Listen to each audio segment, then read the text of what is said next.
第125篇，耶和華還為其民。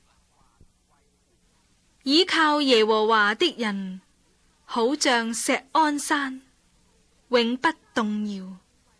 眾山怎樣圍繞耶路撒冷，耶和華也照樣圍繞他的百姓，從今時直到永遠。惡人的杖不常落在義人的份上，免得義人伸手作惡。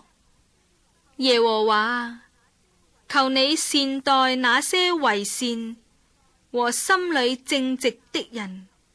至於那偏行彎曲道路的人，耶和華必使他和作惡的人一同出去受刑。